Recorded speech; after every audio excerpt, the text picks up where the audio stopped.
So you're trying to decide what where to take your martial arts classes. This presentation is a guide to help you answer some questions and to know what to do when you're going in.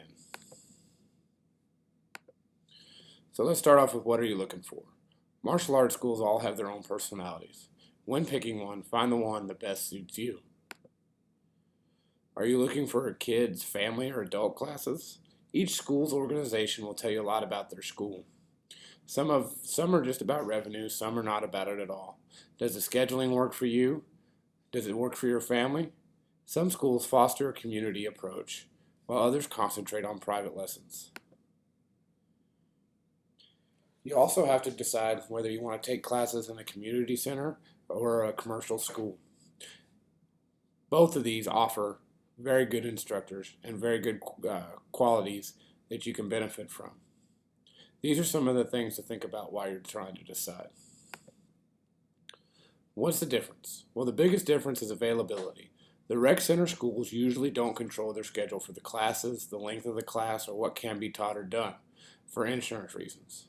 Commercial schools have a lot more flexibility in their scheduling and have a more private and personal atmosphere.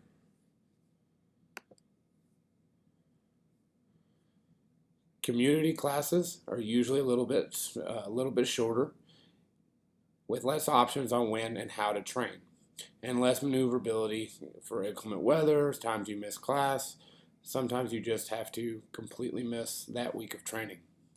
Commercial gyms have generally newer and nicer equipment because it's provided as a business versus a community center. Commercial gyms live and die by their ability to run fun and energizing classes. So what else is important? The personality of the instructor. Do you get along with the instructor? When you go and you talk to the schools, ask the instructor personal questions when you're meeting them for the first time. And notice I said the instructor, not the owner. Sometimes these don't coincide. So make sure you're talking to the person who runs the classes.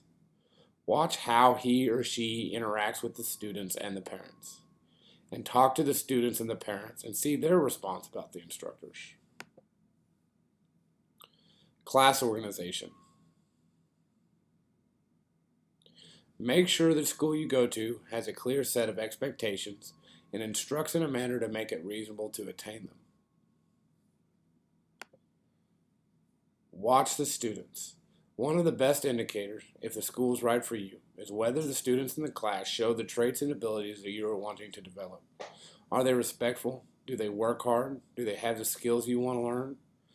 Are their uniforms clean? Do they look happy? The students tell more about the instructor and the class than anything else. And lastly, are they upfront and fair? If you ask a question and they are hesitant to ask it, or answer it, that's a red flag.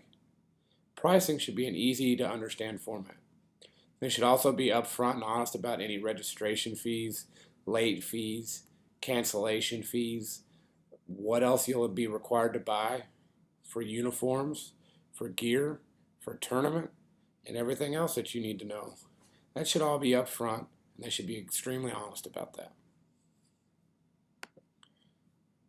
So those are just some of the things to ask and to look for when you're looking for a school. I hope you'll come in and visit us at Lone Eagle Fighting Arts in Richardson, Texas at 580 West Arapahoe, Suite 208. We look forward to seeing you there, and thank you for watching this presentation.